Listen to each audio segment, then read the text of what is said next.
Dementia Care Collaborative's Conversations with Caregivers. I think maybe this is the fourth or fifth. I think this is the fifth one we've done on Zoom since our March was canceled, and then we started doing them in April. So welcome to this virtual community, which even though we're not having snacks together, I feel like really still is a sense of community.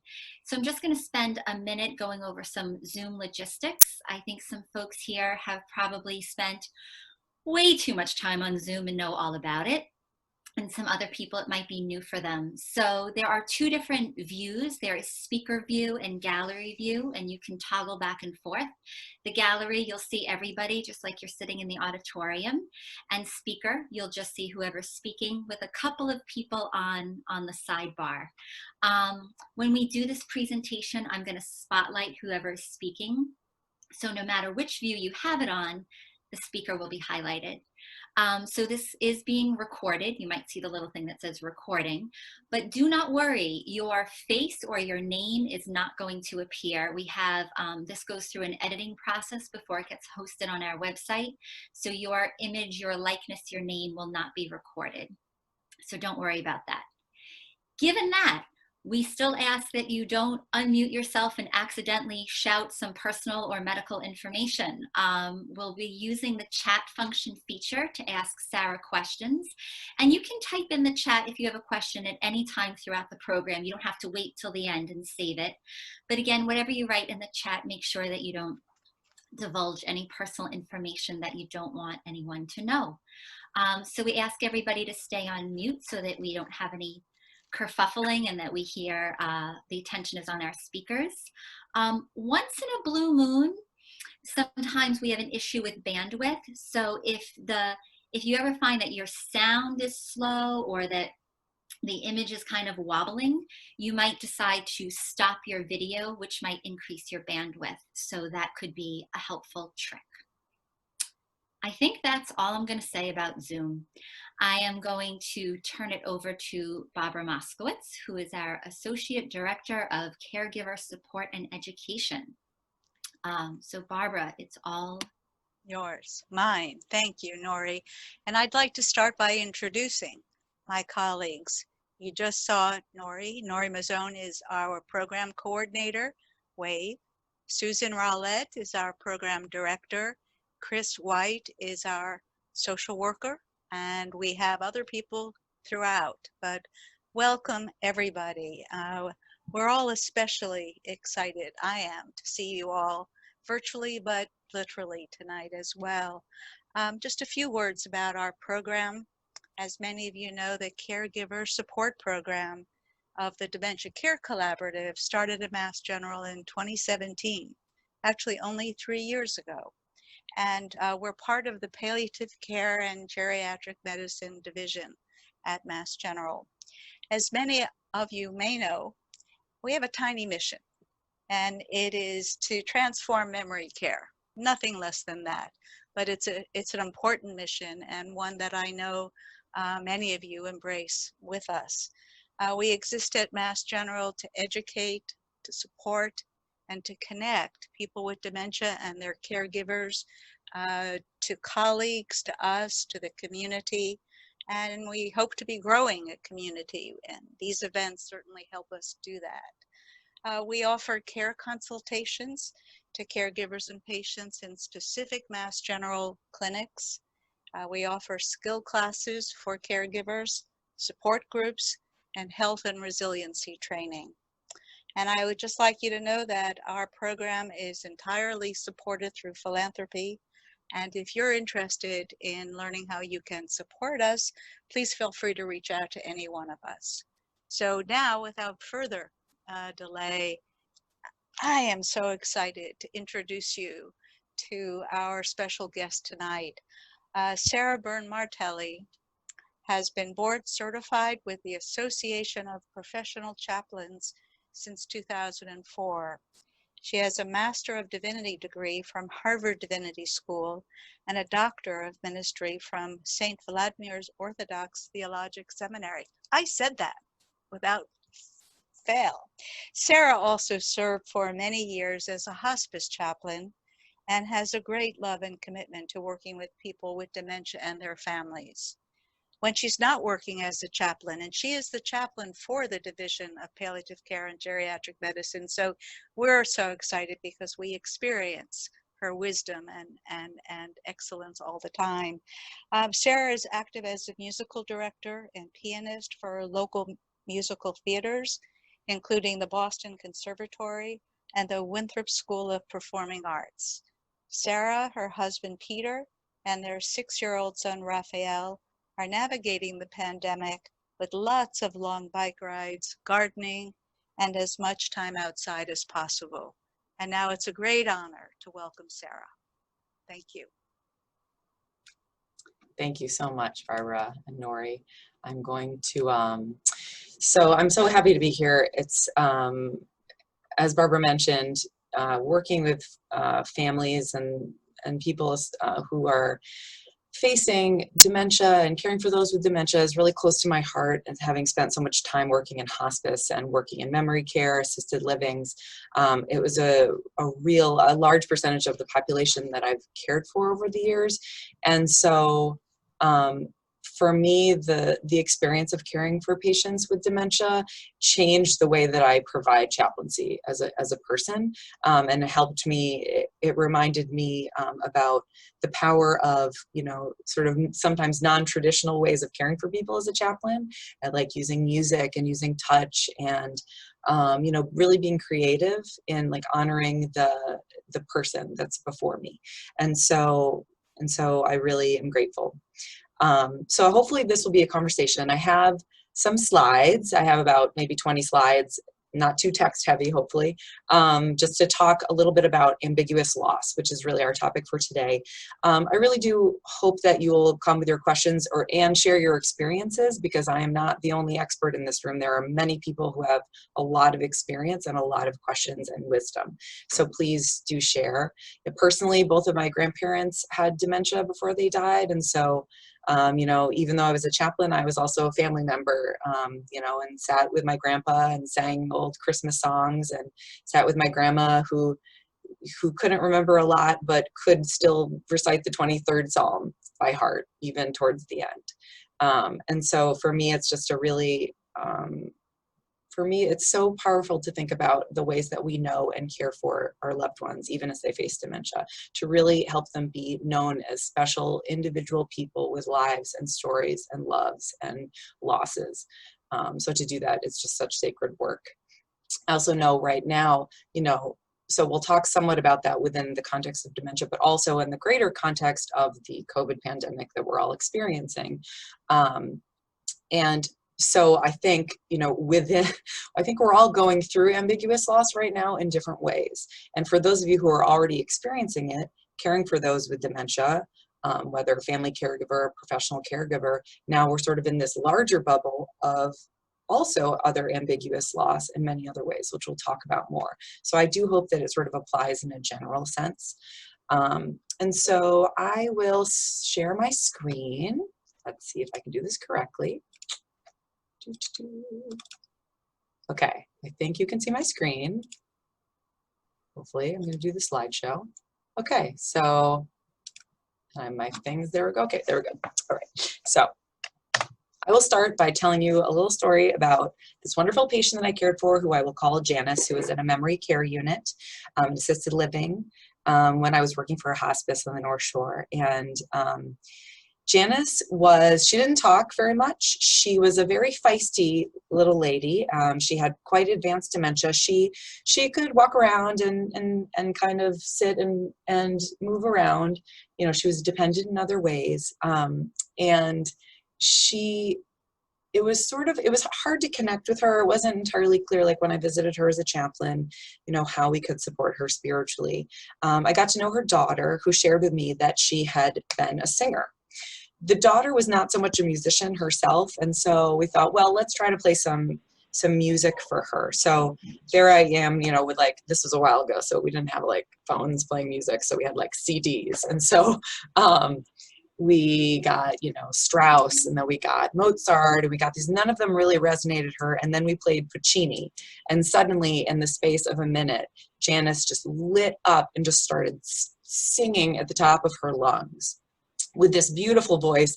And then it was so amazing because everyone, it was in one of those big rooms where there are a lot of patients, and they all looked at her, and it completely brought so much joy to the entire room hearing her sing with this delightful, sweet voice, trilling high and singing these songs. And so we were delighted, and we played this music with her, and it was just such a beautiful moment. And it's one of those moments that you don't forget and that you hold on to in the midst of, this really difficult time. And it was so beautiful. And one thing that was so cool is after kind of the music stopped, and we see this sometimes when you use music with dementia patients, right? She stopped singing, and then she looked straight in my eyes and she said, "Music is in my heart," which I got chills because I had never heard her speak to me. And then she also said, "And doubt is in my garage," which I thought was kind of amazing. So music is in my heart and doubt is in my garage, which I thought, that's like you park the doubt, right? And you know what you know, which is that music is in her heart. And so again, this was kind of like, this is one of the moments that I hold on to, and that I think it's so important to hold on to when we're facing these kinds of situations. So I'd like to start with a poem. As the chaplain for the team, for the palliative care team, I start our IDT meeting every week with a poem. And so I will start with this poem called "The Way It Is" by Lynn Unger. One morning, you might wake up to realize that the knot in your stomach had loosened itself and slipped away, and that the pit of unfulfilled longing in your heart had gradually, and without your really noticing, been filled in, patched like a pothole, not quite the same as it was, but good enough. And in that moment, it might occur to you that your life, though not the way you planned it, and maybe not even entirely the way you wanted it, is nonetheless persistently, abundantly, miraculously, exactly the way it is.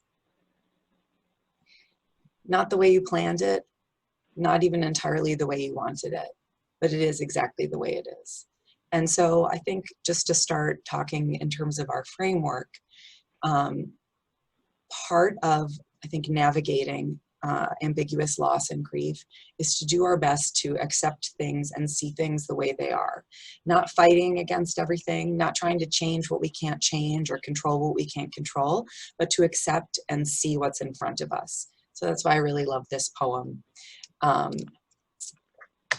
So let's see. Oh, I apologize. Okay.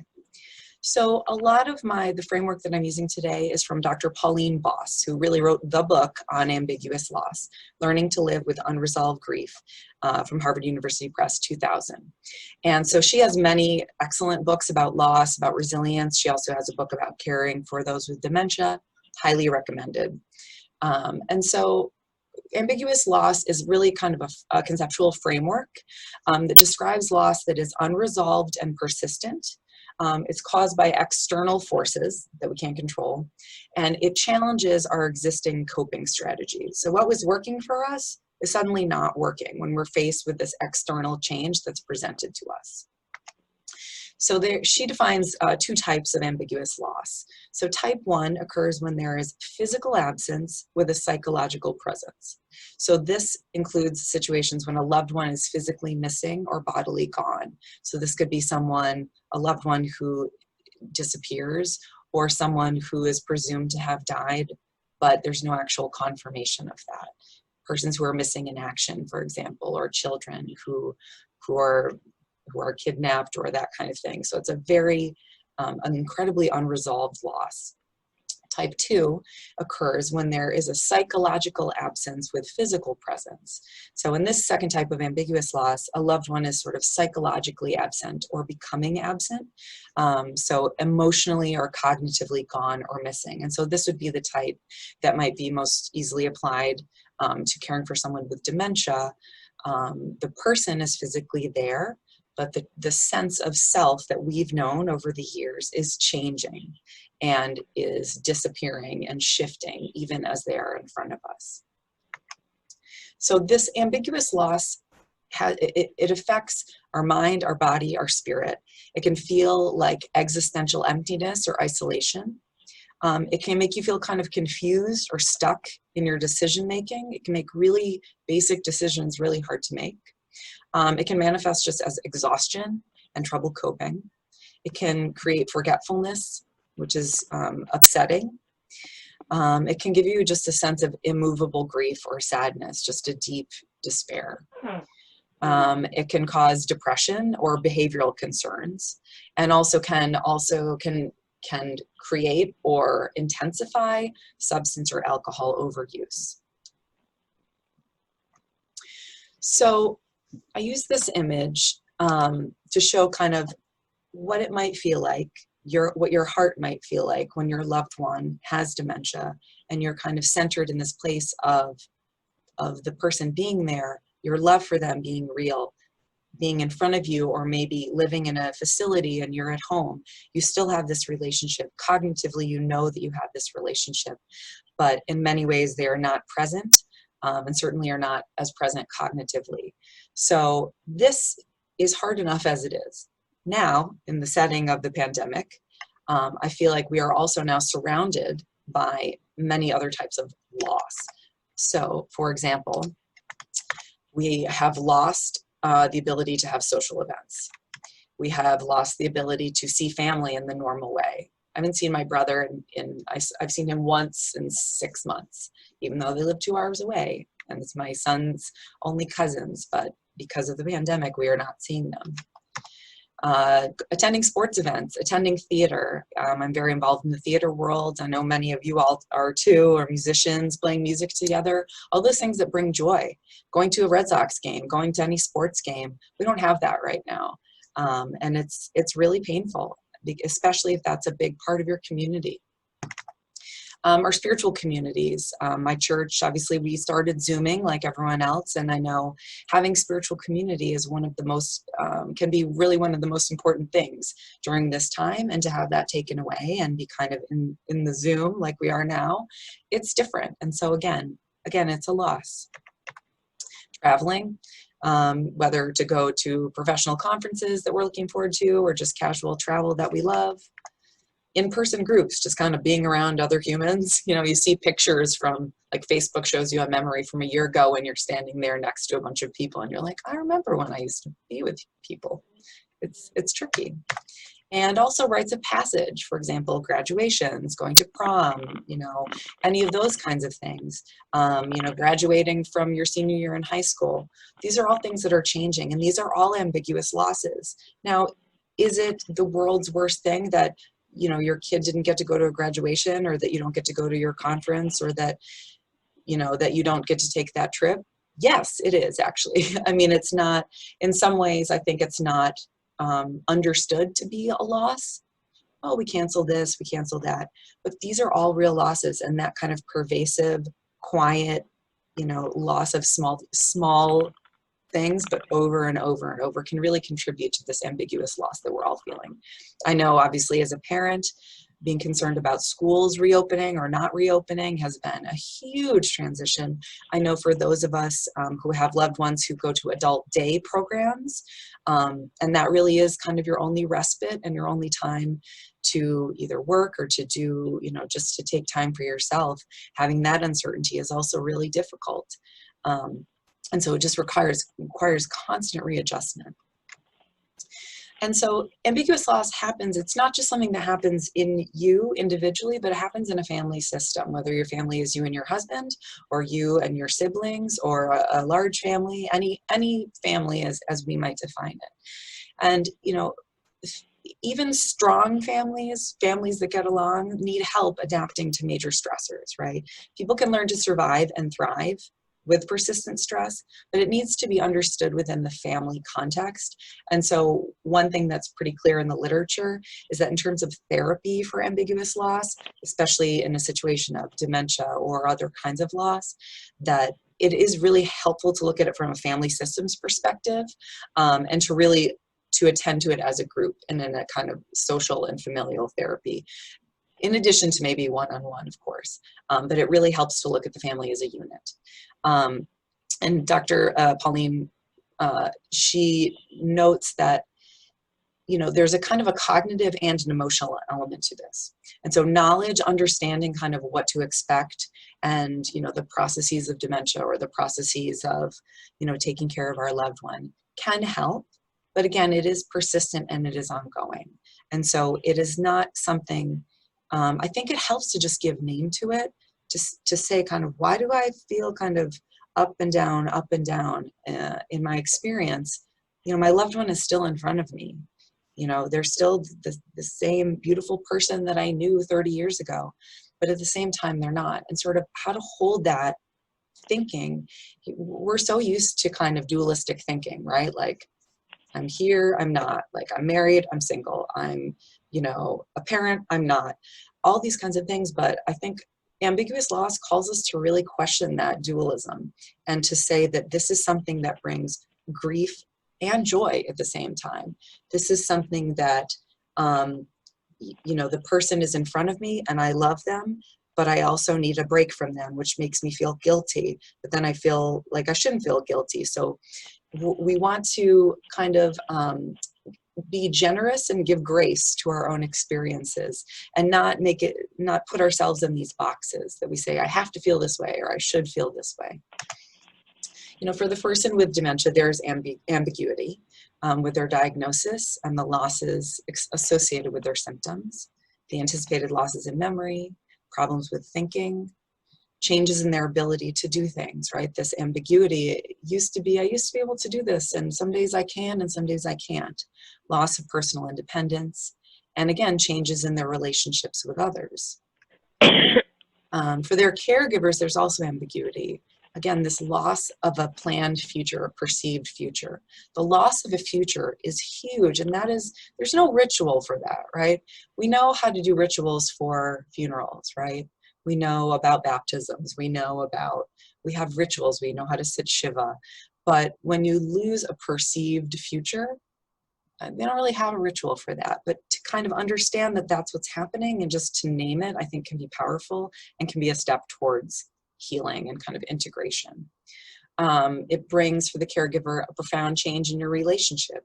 You go from just being a wife to also being a wife and a caregiver. Again, fear of the unknown, changes in ability to do things together, loss of personal independence, which is the same as the person, your loved one, and again, changes in their relationships with others, either due to just practical concerns or sometimes people don't know how to support you, right? They want to, but they're also fearful or they feel uncomfortable. And so it can really change your relationship with others in the greater social context.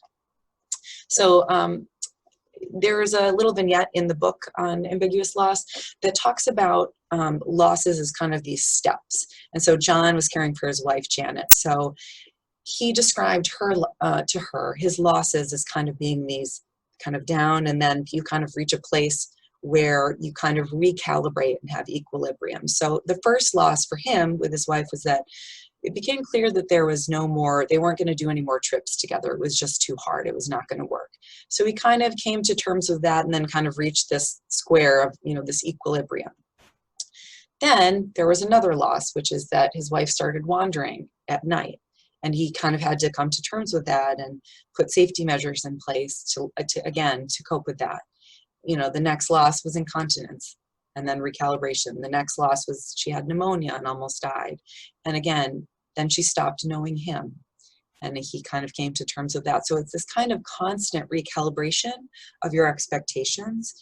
And then for her, she really wasn't eating very well. So again, it became kind of this ongoing process of adapting. And for him, he had good therapy, had good support. So he was really able to name that. But I think it's really important to give name to these kinds of small but important losses. So Pauline Boss talks about kind of 6 major ways to kind of ease the effects of ambiguous loss. I'm not going to go into all of them because it's quite granular details, but on my end, I think one thing I think a lot about is finding meaning. How do we find meaning when our loved ones are struggling with dementia, with memory loss, with their sense of identity and personhood and being known? And so I think it calls us to think deeply about what it means to be you, what it means to be known, and really putting effort as caregivers, for me as a chaplain, to really try to get to know the person, to get to know their family, to get to know what they love, what music they love, you know, their pets, what they're proud of. And so I think in doing that and really valuing like who this person is, it gives meaning to their experience. It honors who they are. Also, I think the fourth one is really important, normalizing ambivalence, which I think right now we're all in the process of trying to normalize ambivalence. But this idea that we don't know, I don't know. And we're not planning very far in advance. We're not planning trips. We're not planning travel. We don't know what a year from now will look like. We don't even really know what 2 months from now will look like. But to be able to say, I don't know, and to say that with integrity, and without shaming yourself and without feeling bad like you have to know everything, I think is really important. And discovering new hope.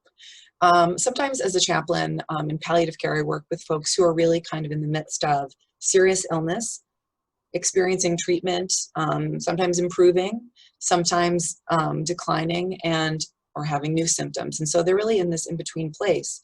And they have hope. They have hope that they will improve. They have hope that they will get better. They also have hope that they'll have comfort, that they'll have peace. So, you know, there are a lot of ways to hope. And so I think, you know, taking time to really explore with someone who cares about you, to think like what you can hope for. And that might mean shifting your hopes a little bit, from sort of broader hopes to hopes that are closer to home or closer to this time frame, maybe a hope just for today. But I think thinking about how you can maintain hope, and thinking about what's possible and what's also probable. And again, trying to live with that framework can be really helpful. And it takes practice. From a chaplaincy perspective, I do think a lot about just sort of how to navigate this in a spiritual way.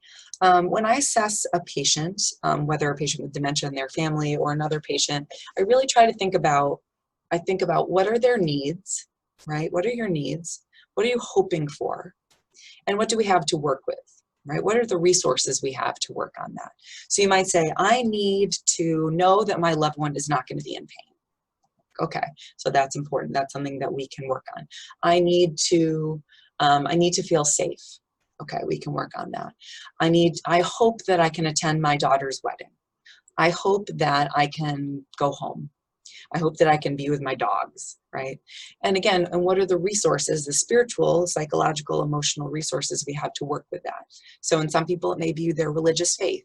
And other people, it may be artistic things, family support. It may be walking in nature. It may be any number of things, right, that bring you joy. Bird watching. My really good friend, my friend's husband, is a cancer patient undergoing treatment, and he loves birds. He's like super into bird watching. So for him, it brings him so much joy to do that and also to teach people about it. So again, for him, that is a complete spiritual practice. Absolutely. Looking at all these crazy birds around Fresh Pond and knowing their bird song is for him like a source of joy. So prayers and mindfulness. I think there's a ton of literature on mindfulness and being present, and I think there are a lot of ways to go about it, but just even kind of having a sense of being present in the moment. One way you can do that is the second one I listed, which is just breathing. There's so many breathing practices that we can do that can engender the relaxation response, but something just to bring you back to the moment. Being okay with uncertainty, as I mentioned. Again, it's very hard to be okay with uncertainty. I work on it every day and I'm not great at it, but I'm trying. And so I think that's part of it, right, is trying. No more shoulds. This is something that I talk to people a lot about. I think when people go through an experience of loss, you beat yourself up and you think, I shouldn't feel this way. I shouldn't do this. I should be more XYZ, or I shouldn't feel guilty about, or I should feel more guilty, but I don't, or I should know what to do. I should be able to deal with this. I've certainly thought that when I had, family members who were sick or dying. I'm a chaplain. I should be able to deal with this. I should know how to use my spiritual resources, right, to navigate this. but I'm just a human. So I'm doing my best. And so shoulds kind of like, they beat us up when we're already down. So try not to make it worse than it already is. So try to free yourself from that word. Being present in the moment as much as we can. So when we have moments with loved ones that are beautiful, or moments that are just precious and perfect, like when someone is singing, or, you know, for me, when, you know, my son and I are on a bike ride and we're just rolling on and the wind's in our hair, and I can take a minute to stop thinking about the fact, you know, the uncertainty of first grade for him and how he hasn't seen his friends in 6 months. You know, it doesn't change everything, but it does bring me to the present moment, and it helps me be grateful. And I think gratitude is so important. And, you know, we have a family friend who's 104, and she's totally still golfing, and it's amazing. And she was sharing a story. She was like on the news recently, but she just says she counts her blessings. She just counts her blessings. And everyone, like the news person was like, how does it feel to be 104? And basically it was implying like to be 104 and know that you'll probably die soon. I thought it was kind of a strange sort of avenue of conversation, but she just looked him right in the eye and said, I count my blessings. She was raised by a single mother. Her dad died when she was very young. And she said her mother only had about 10 years with her father, but her mother always said, those were 10 great years. And I never forgot that. So, and again, to have self-compassion, to do our best. I think caregivers are so good at caring for others and being compassionate with others that we hold ourselves to high standards. And that's good. But at the same time, to be gentle with ourselves as much as we can, to not beat ourselves up when we have a bad day, or when we're feeling uncertain, or we just randomly cry at Target or whatever. You know, not that I've ever done that, but I think, you know, we do our best, and we try to be gentle with ourselves. And also, I think to extend that empathy to others when we can, obviously to the ones we're caring for, which is hard, but to use, you know, that's one thing about going through a grief. And sometimes it takes a while for this to come to fruition. But when you go through a loss, you know what it's like. And then when your best friend goes through a loss, or, you know, someone else you care about goes through a loss, you know, not to say, well, I went through this and this is what I did and this is what I did, because you know what they really need. You know that they need someone who's kind to them, who will listen to them, who will show up without an agenda, who will bring a lasagna, who will, you know, do the laundry or pick up the kids or help in whatever way they can. And so this experience really can help you grow spiritually. Just a little short vignette about a patient I had when I was living in California, actually, and I worked for a hospice out there. His name was Mr. Flores, and he was this lovely, wonderful man who was caring for his wife, Maria, who had advanced dementia. She was bedbound and very thin. She didn't really speak. She would sort of look around. He fed her like gently, spoonful by spoonful.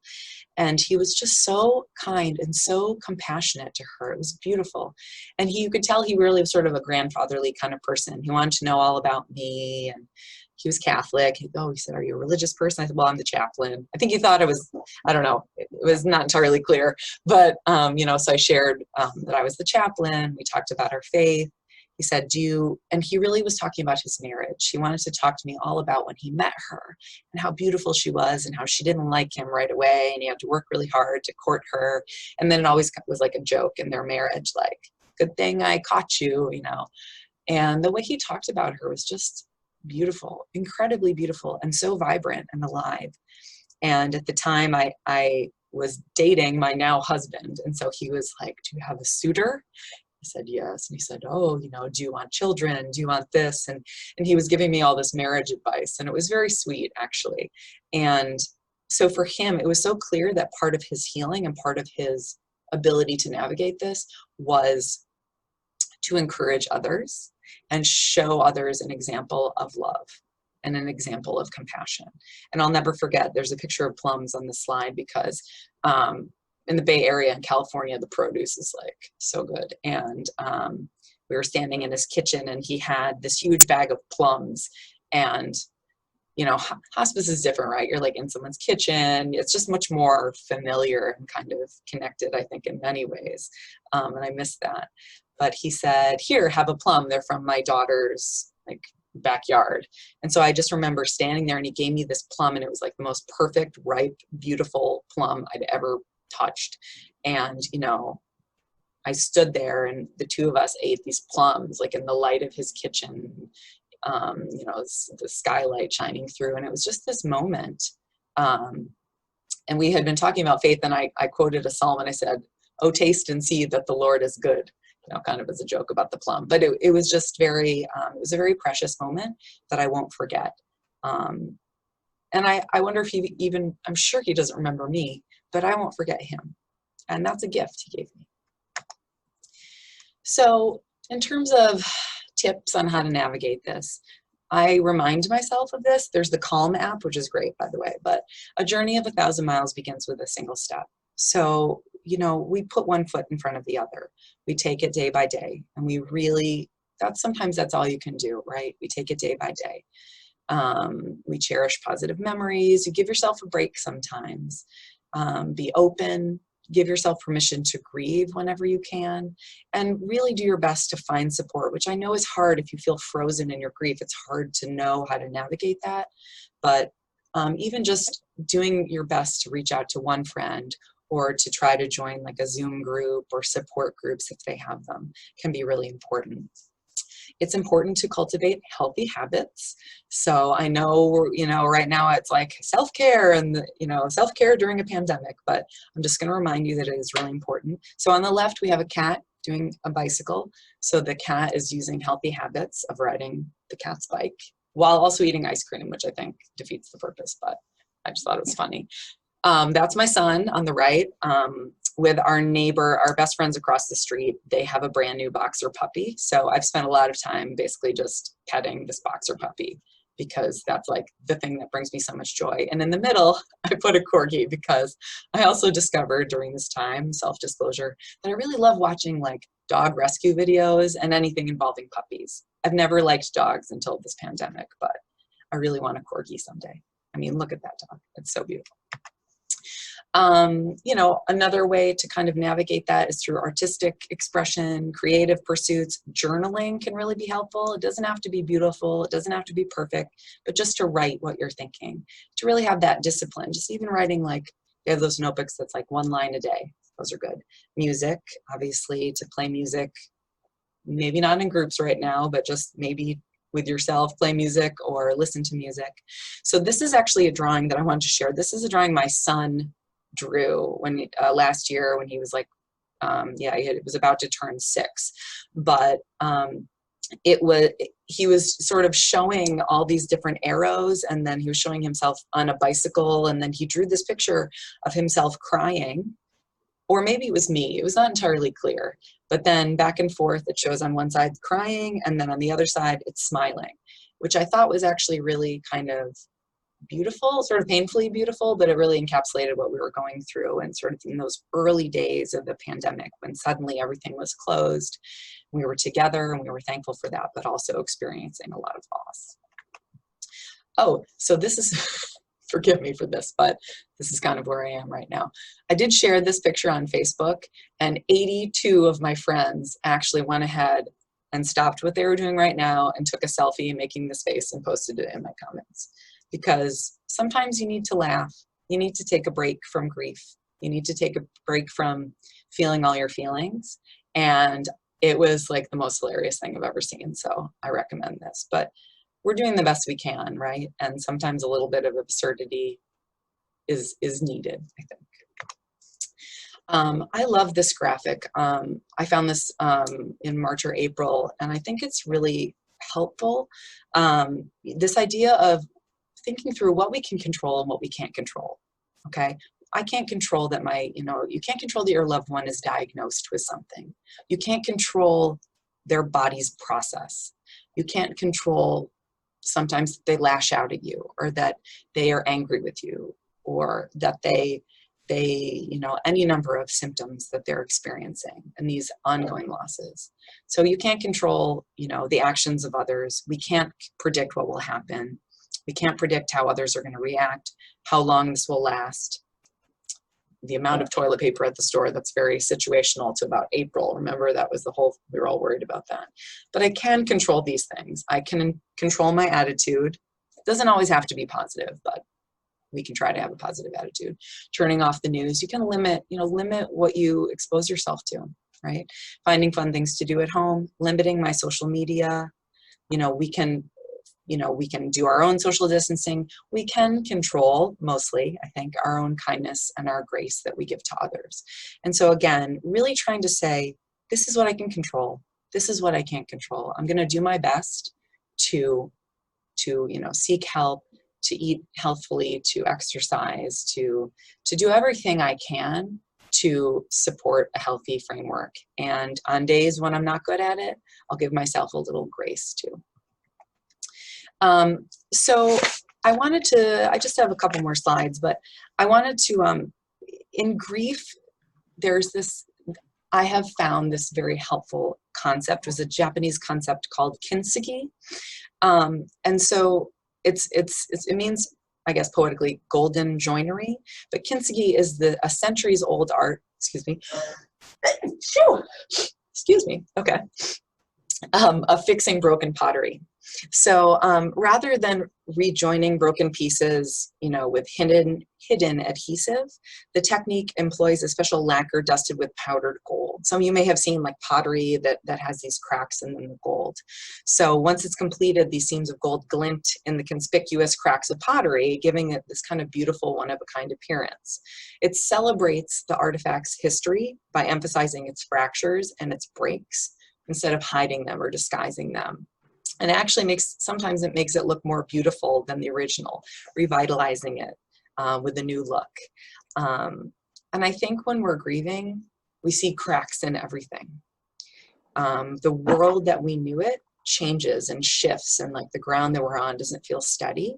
We can't invisibly glue it all back together, right? But we can kind of fill in the cracks with things that we know to be real, and the things that we know we can rely on, which may be friends, it may be family, it may be God, it may be mindfulness practice, it may be, committing to doing yoga once a day, or breathing exercises, or just being gentle with yourself. We fill the cracks with love from other people, with memories, with prayers, and holding a boxer puppy, and laughing when you can laugh. And letting yourself cry when you need to, right? And I think what's cool about this process is the gold is added at the end of the repair process, not at the beginning, not at the initial point of brokenness. There's a lot of work that has to be done beforehand, before the gold is ready. And that's so clear, I think, with ambiguous loss, is there is really no way out of it. The way out of it is through it. And so healing comes by doing the work of grief, not trying to disguise it or go around it. It's like that Leonard Cohen quote, "Ring the bells that can still ring. There's a crack in everything. That's how the light gets in." And so I think that's just a really powerful image for us to hold. And I would just like to finish this part of the talk with a poem. And this is a poem by Alice Walker, and it's called Broken Things. I will keep broken things. The big clay pot with raised iguanas chasing their tails, 2 of their wise heads sheared off. I will keep broken things. The old slave market basket brought to my door by Mississippi, a jagged hole gouged in its sturdy dark oak side. I will keep broken things. The memory of those long, delicious night swims with you. I will keep broken things. In my house, there remains an honored shelf on which I will keep broken things. Their beauty is they need not ever be fixed. I will keep your wild, free laughter, though it is now missing its reassuring and graceful hinge. I will keep broken things. Thank you so much. I will keep broken things. I will keep you, pilgrim of sorrow. I will keep myself. Thank you.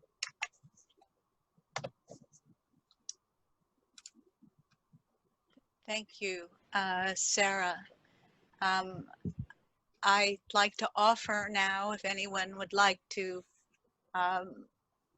write a comment or ask a question. And I find myself, my job is to moderate, so I want to say a few things, although to a degree I'm sitting relaxed, probably for the first time in months. And in part, thank you, seriously, because what you've just done, as I know you can do, but we're graced to have you with us tonight, you've embraced the ambiguous loss that we're experiencing through the pandemic, which is so important because we're all struggling in so many different ways. And also the ambiguous loss of the caregivers of people with dementia. So I found myself vacillating between kind of two layers of ambiguous loss, and feeling great compassion and concern for caregivers of people with dementia, because I know that while you are living with and experiencing the change in the person you love, the loss of your parent or your spouse's real self as you fell in love with them and know them, you're also isolated from family, from what gives you some support and strength. So, we worry about caregivers now, especially. And Sarah, what you kept saying so much tonight is you're giving us permission to name it, because naming something frees us. Being able to name the grief that many of us feel when we love someone with dementia. I've heard so many caregivers speak about, I'm lying in bed with my wife of 60 years, but I've never felt so lonely. There's a loneliness that comes with the very unique and painful changes in someone with dementia. I think a lot of us are familiar with the expression of someone, a woman who said, this is just the hardest time I've ever had in my life, and I really need to talk to my best friend, but he has dementia. So I just want to, and this is my way of thanking you. You've actually touched so many points in, I think, our hearts and in our souls, for people who are caring for people with dementia. You're living with that pain and that loss, and inside of a world that's hard to control. Let me see. Well, and it was interesting too. I think, I have spent so much time with patients and families who have dementia, and I do have, but as I was preparing this, I found it very difficult. I couldn't do it out of context, right? I had to really because I know personally, as I shared, really too much, I'm facing my own ambiguous loss right now in terms of our son and family members and different things. And so it's just, I imagine for someone who is already experiencing this, to be in this context that is so heightened is a lot harder. And just to understand that there's kind of this sort of micro level and then the macro level too. I'm hopeful that this might help people understand each other a little bit better. And I think there is a sense that we are all going through this in some way or another, whether we're parents, whether we care for our parents, whether, we live alone and now are alone and not socializing in our normal way, or we have loved ones who are far away, who we worry about. My mother-in-law's in Arizona and she's elderly and we can't see her, and it's really hard. And I know she's really isolated. So there's all these pieces to it. And so I think, thanks for kind of noting that there are these kind of different levels, because I think it's impossible to look at it like in a vacuum. It's really in this greater context. And also it's impossible to say things are one way or the other. They're simply not. We have a question from Stacy, who's asking, what tips can you offer to the caregiver dealing with managing a spouse with early signs of dementia, and the spouse is mean-spirited at times, or has been, and now worse? So again, I mean, that's in the context of all is not easy under the Yeah. best of circumstances, as you said. Well, I welcome any thoughts from all of you all, truly. I guess a couple things I would say is one, I mean, certainly I have seen this a lot, and I know that sometimes even the most gentle, kind people, when their dementia symptoms increase, you know, I had this wonderful, loving, lovely woman who wouldn't hurt a fly, and she started swearing like a sailor, you know, towards the end of her days of dementia. And it was really hard on her family because this was just so different. And she would yell at them and she would swear at them. And they didn't really know she even knew those words. And so I think understanding that this is the disease, that this is a symptom, that this is a symptom that they don't have control over, it's so hard to not take it personally. And I think, again, just trying to be gentle with yourself, to, you know, to depersonalize some of that, to know that you're not actually, you know, any of those 4-letter words. But it's hard. I mean, I guess to seek support. I don't know. What do you think, Barbara? Could you offer? Yeah. I mean, I think that I think the very fact that you say it's hard and there's no easy solution is very much the answer. My colleagues and I always want to offer a technique to help transition your relative who may be very agitated. Just try this, or check the lighting, or perhaps consider this music. And it doesn't always work. And sometimes what worked yesterday, and I think I've discovered a way to help my mother be calmer, doesn't work tomorrow. So I think number one, accepting, which is very hard, that it's a disease of the brain, and that the person is not even able to negotiate with you. If perhaps, you know, he or she was, I think this person is acknowledging that the relative may have not always been the kindest person before. Well, unfortunately, he or she doesn't now have the ability, probably, to talk about it, to assume responsibility for it. So I think what I'm saying is, I'm honoring what you've said. It's hard. And the most important thing for caregivers is to seek support of others who are most likely in the very same position. I think the very hardest thing is when we hope we can change the attitude of someone with dementia. We can certainly affect change, but often with the brain disease, we just have to find a way to cushion ourselves and to move forward. I have another question. On that note, would you, it's not my question, it's from someone else. On that note, would you consider embarrassment as part of ambiguous loss? What are some tips a caregiver can use to cope with feeling embarrassment and then feeling guilty over that embarrassment? I suppose embarrassment about the behavior of my mother, who is swearing in a restaurant, and I don't know what to do. That's a good question. It is a good question. And again, I'm not sure I have like a great answer, but I do. I mean, like, for example, with this patient who was just, you know, who called me something, you know, and her poor husband was just like, I'm so sorry, but, you know, so maybe surrounding yourself as much as you can with people who understand that this is part of it, and who won't judge you, and who won't be scandalized, and who will just be able to either, you know, cry with you or laugh with you, because it's so like strange and out of character.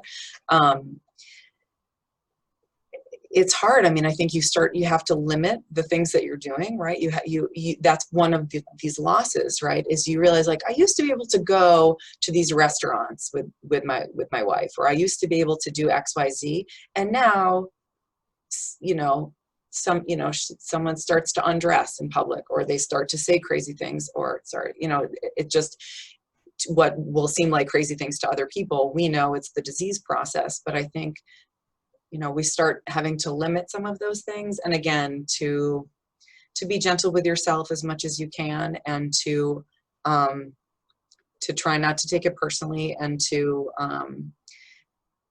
and you're going to feel embarrassed. You're a human. You know, we have social norms. We have things that we don't want to happen. And so feeling embarrassment is very natural. And the guilt, I think, might come from being like angry with the person for embarrassing you, right? I shouldn't feel this way because I should understand. Yes, but you're just a human and you're doing your best and you're trying to navigate this world together with your loved one. And so trying to be as flexible as possible, I think, is important. You know, and again, just to understand that each day is different, and you know, maybe tomorrow will be a better day, and we'll learn from this. Yeah. And I think, Sarah, that's why we all know that caregivers are emotionally exhausted, apart from often physically exhausted, because every moment of every day is a moment of negotiating and figuring out a behavior or a setting, and it's complicated. We have an important comment here. One of the difficult concerns with caregiving is that the condition is not stable. Not knowing what the future holds and how fast the final change will come is most difficult. And then to follow up, I think they go together. Someone else says, would you consider the knowledge of impending cognitive decline a part of ambiguous loss? Yes, definitely. I definitely would. And for the person to know that at some point they will be more forgetful, they won't know their loved ones, and the, you know, accompanying emotions that would come with that, and the fears, kind of the cognitive side of that, but also the emotional distress, I would say definitely is a part of ambiguous loss. And again, to do our best to kind of navigate that with grace and with compassion and with gentleness. Yeah, I mean, I think that's a huge piece of it. And, you know, as caregivers, we do our best to reassure our loved ones that they're safe, that they're, you know, we're going to take care of them. And if we can't do it ourselves, that we will provide an atmosphere that they can be safe and be cared for. And I think that's a really important piece to it. Doesn't take away all the loss, but I think, you know, again, controlling what we can control. Sarah, you just said something that's a very frequent message of our program. Actually, two things. Number one, you don't have to do this alone. Seek support, not only here, but a family friend, the neighbor's Corky, wherever you get a bit of pleasure. Asking for support in even small ways are the ways you can get a little bit of self-care. The other thing I just want to say is what's very different and unique and painful when you're caring 24/7 with all of your energy for someone with dementia, he or she is unable to thank you. A partner you've been married to for decades, a mother you adore. And you spoke about gratitude. We all do have moments of gratitude in life. And yet here we are, which makes it understandable for a caregiver, I think, to feel frustrated and even angry at times. I am giving my life to my mother who I adore, but she has no idea and she isn't grateful. And that sometimes is very hard to hear or to accept. There's an important comment here from someone who's speaking of his children with ambiguous loss. He's saying, I'm thinking about adult children who are always worrying about their mother and me, her husband. Not sure they have dealt with their concerns. You did say it's a family system issue.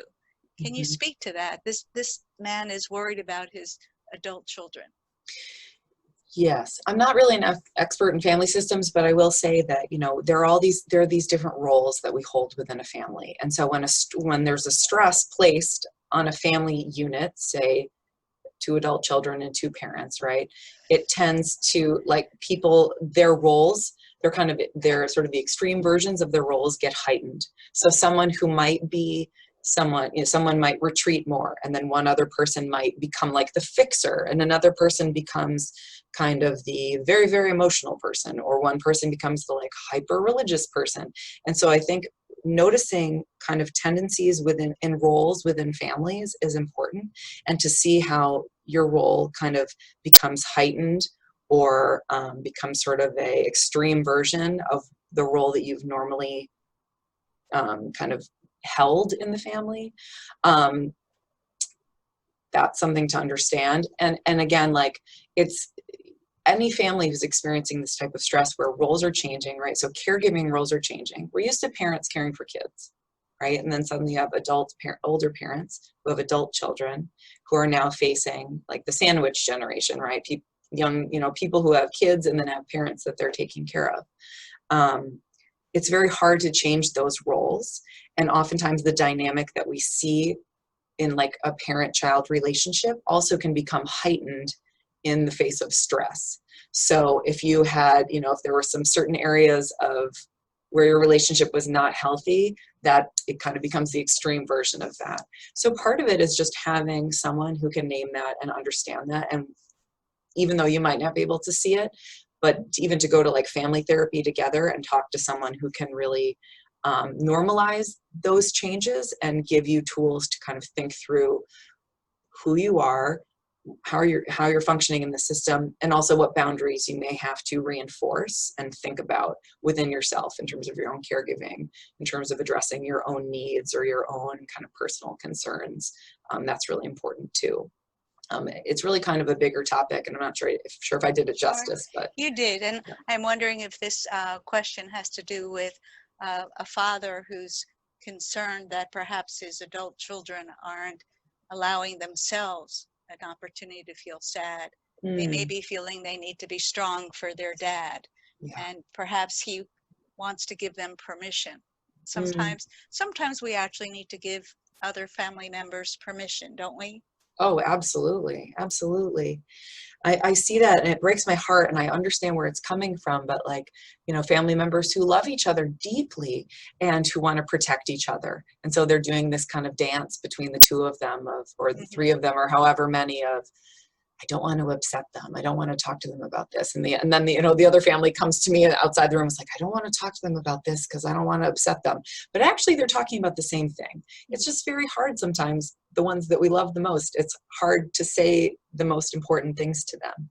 So sometimes in my role as a chaplain, to kind of come together and facilitate a conversation that it feels like a safe place where people can really share these concerns and can experience what they're experiencing in a sort of more authentic way. I think it's helpful, but it's hard. It's really hard, and it requires a certain openness and a willingness to be vulnerable, which when you're already in a stressful situation, we want to kind of be strong and fight and keep going. Well, I think what you've presented to us tonight, and I have a wonderful comment to read, though, is in fact, we're tired, we're scared, but you're also suggesting this is a time for us to really work hard to let go of so much, to know that it's a time to let go of expectation or control as much within the family with our person who has dementia. And because of COVID, it's a hard thing to do, but maybe that's our assignment. Yeah. Oh, no, I was just going to say too, just in terms of self-care, I mean, when we are run ragged and we are exhausted and we have nothing to give, you can really jeopardize your own health, your own emotional health, your physical health. It's incredibly important. You can't give water unless you fill the well, right? That goes for professional caregivers as well as family caregivers. It's so important to have those boundaries and have the self-care as much as you can. We talk about it so much, and I know it's so hard.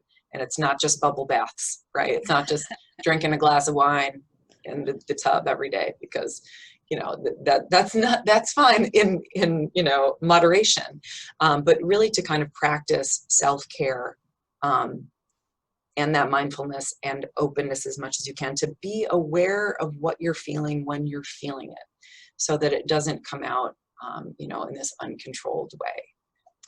And Sarah, and even if I'm feeling so angry at my father, who is, demanding and asking me every 5 minutes the same question, and then of course I feel guilty for being angry, that's where you're saying it's hard, but in fact my job is to get help to understand that anger is understandable.